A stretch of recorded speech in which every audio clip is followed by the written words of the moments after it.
हाँ तो 25 जून 2025 मतलब आज आईआरसीसी ने अपने post graduation work permit programme के एलिजिबिलिटी क्राइटेरिया से रिलेटेड मतलब पीजीडब्ल्यूपी के एलिजिबिलिटी क्राइटेरिया से रिलेटेड कुछ चेंजेस किए हैं। तो अगर आप स्टूडेंट वीज़ा पे कनाडा आने की प्लानिंग कर रहे हो, अभी कोर्स वगैरह सेलेक्ट कर रहे हो, वीज़ा अप्लाई नहीं किया है, तो ये वीडियो आप लोगों के लिए बहुत ही ज़्यादा इंपॉर्टेंट होने वाली है, ज़रूरी होने वाली है। तो एंड तक बिल्कुल ध्यान से देखना, ऐसा ना हो कि भाई कोई ऐसा कोर्स सेलेक्ट कर लो और यहाँ कनाडा आ जाओ कि भाई वो कोर्स कंप्लीट करने के बाद आपको अपना पीजीडब्ल्यूपी मिले ही ना। तो बेसिकली यार 1 नवंबर 2024 से पहले क्या होता था कि अगर कोई पर्सन कोई भी कोर्स लेके अपने स्टूडेंट वीज़ा पे कनाडा आता था और अपनी पढ़ाई एक डीएलआई इंस्टीट्यूशन से करता था, तो पढ़ाई कंप्लीट करने के बाद उसे post graduation work permit apply करने में कोई दिक्कत नहीं आती थी, कोई स्ट्रिक्ट एलिजिबिलिटी क्राइटेरिया नहीं था। मतलब कोई भी कोर्स करो आप अपना post graduation work permit apply कर सकते हो, हिसाब किताब बढ़िया रहेगा। लेकिन 4 अक्टूबर 2024 को आईआरसीसी ने एक मेजर अनाउंसमेंट की। उन्होंने एक प्रॉपर लिस्ट निकाली कुछ फील्ड्स की और ये बोला कि अगर आप 1 नवंबर 2024 के बाद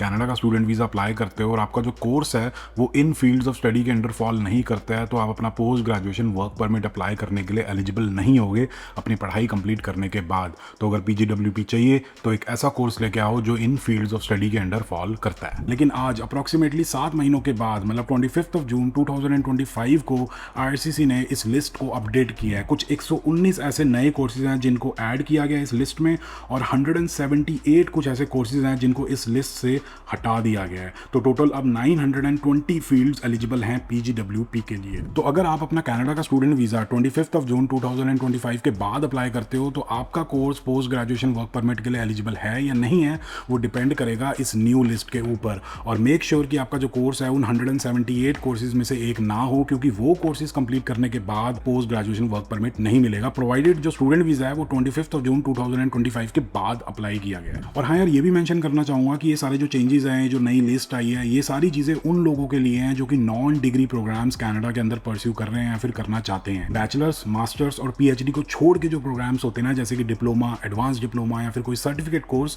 तो ऐसा कोई प्रोग्राम अगर करने के लिए आप कनाडा आना चाहते हो तो ये सारे जो रूल्स हैं, चेंजेस हैं, ये आप पे अप्लाई होंगे। अब सबसे पहला क्वेश्चन तो यही आता है कि यार जो भी आपने कोर्स वगैरह सिलेक्ट किया है जिसको लेके आप अपना कनाडा का स्टूडेंट वीज़ा अप्लाई करोगे, फिर यहाँ कनाडा के अंदर उसको परस्यू करने की प्लानिंग कर रहे हो, तो वो कोर्स लिस्ट में आता है या नहीं आता है, वो पता कैसे चलेगा? ये पता करने के लिए आपको सिंपली क्या करना है, आपको गूगल पे जाना है और यहाँ पे सर्च करना है CIP कोड्स कनाडा। जैसे ही सर्च करोगे तो ये वाला जो लिंक होगा work in Canada after you graduate, इस पर क्लिक करना है और जैसे क्लिक करोगे ये पेज खुल जाएगा। इसमें नीचे स्क्रॉल करोगे तो check all currently eligible CIP codes, तो इस पर क्लिक करोगे और यहाँ पे आपको स्क्रॉल डाउन करने पे एक टेक्स्ट बॉक्स मिलेगा।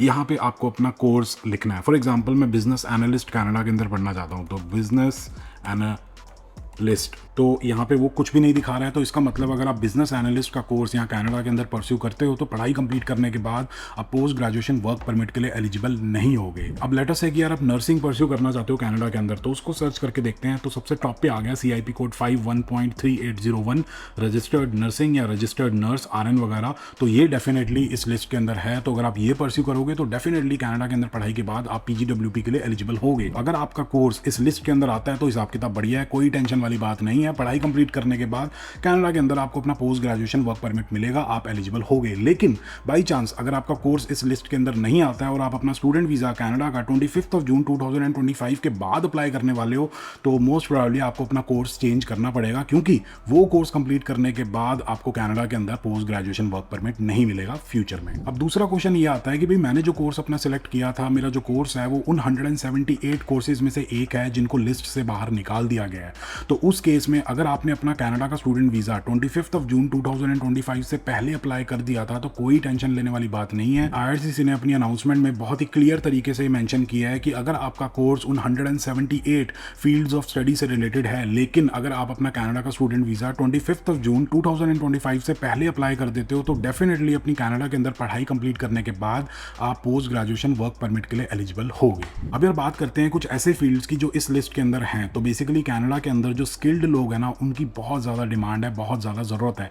पर्टिकुलरली कौन से सेक्टर्स के अंदर? हेल्थ केयर, ट्रेड्स या फिर एजुकेशन वगैरह। Health care and social services में nursing, medical lab technology, social work जैसे प्रोग्राम्स अब एलिजिबल हैं। एजुकेशन के अंदर early childhood education, teaching assistant, biology, chemistry teachers के लिए प्रोग्राम्स अब लिस्ट में हैं। स्किल्ड ट्रेड्स जैसे कि कारपेंट्री, इलेक्ट्रिकल, प्लम्बिंग जैसे वोकेशनल कोर्सेज भी अब लिस्ट के अंदर हैं, वो भी एलिजिबल हैं। और उन फील्ड्स की अगर बात करें जो पोस्ट ग्रेजुएशन वर्क परमिट के लिए एलिजिबल नहीं है, तो सबसे पहले आते हैं एजुकेशनल प्रोग्राम्स इन ट्रांसपोर्ट, जिनको कम्प्लीटली पीजीडब्ल्यूपी एलिजिबल प्रोग्राम से हटा दिया गया है। एग्रीकल्चर और एग्री फूड के अंदर सिर्फ एक प्रोग्राम बचा है, मीट कटर या फिर बुचर वगैरह का।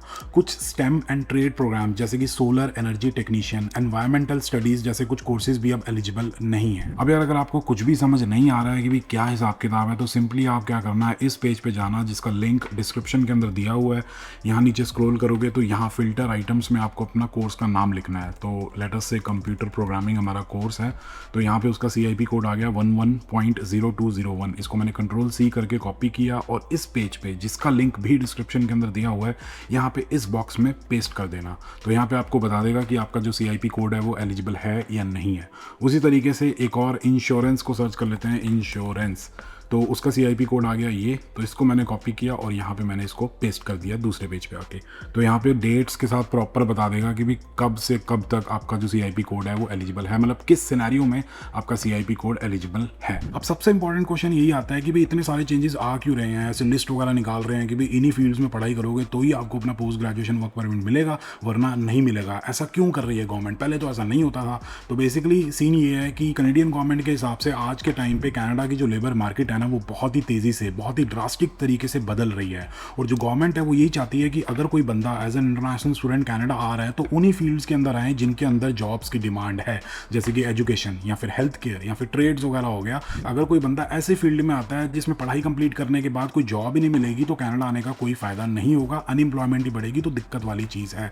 तो गवर्नमेंट थोड़े से फोकस्ड तरीके से सारी चीज़ों को प्रोग्रेस करवा रही है। तो कनेडियन गवर्नमेंट को भी ये अच्छे से पता है कि जो इंटरनेशनल स्टूडेंट्स हैं या फिर इन जनरल ओवरऑल जो इमिग्रेंट्स हैं वो कनाडा की इकॉनमी के लिए कितने ज़्यादा इंपॉर्टेंट हैं, वो कनाडा की इकॉनमी में बहुत ज़्यादा कंट्रीब्यूशन करते हैं। इसके ऊपर मैंने प्रॉपर अभी पिछली वीडियो बनाई थी, फैक्ट्स एंड फिगर्स के साथ एक्सपर्ट्स ने जो बोला है वो सारा उस वीडियो में शेयर किया था। लिंक मैं डिस्क्रिप्शन में डाल दूंगा, आप जाके चेकआउट कर सकते हो। मैं उन इमिग्रेंट्स की बात कर रहा हूँ जो प्रॉपर रूल्स को फॉलो करके वीज़ा लेके कनाडा के अंदर एंटर करते हैं। मैं उन इमिग्रेंट्स की बात नहीं कर रहा जो तारों के नीचे से आते हैं, वो इनडायरेक्टली कनाडा की इकॉनमी के लिए एक बर्डन बन जाते हैं। लेकिन पिछले 3-4 सालों में जो होल सेल में इमिग्रेशन हुई है, जो होल सेल में इंटरनेशनल स्टूडेंट्स कनाडा के अंदर आए हैं, जो प्रॉब्लम्स वगैरह फेस कर रहे हैं, अब वो कनेडियन गवर्नमेंट ऐसा नहीं करना चाहती है। वो ये चाहते हैं कि भी प्रॉपर फील्ड्स जिनकी कनाडा के अंदर डिमांड है, जिन फील्ड्स में जॉब्स वगैरह अवेलेबल हैं, उन्हीं से रिलेटेड लोग कनाडा के अंदर आए, ताकि यहाँ पे जिन लोगों की कमी है उस कमी को पूरा किया जा सके। और प्रॉबेबली ये जो लिस्ट है ये टाइम टू टाइम अपडेट होती रहेगी, जो मैं इस चैनल पे या फिर अपने इंस्टाग्राम पे अपडेट करता रहूँगा, आप लोगों को बताता रहूँगा, ताकि आप कोई गलत कोर्स लेके ना आ जाओ।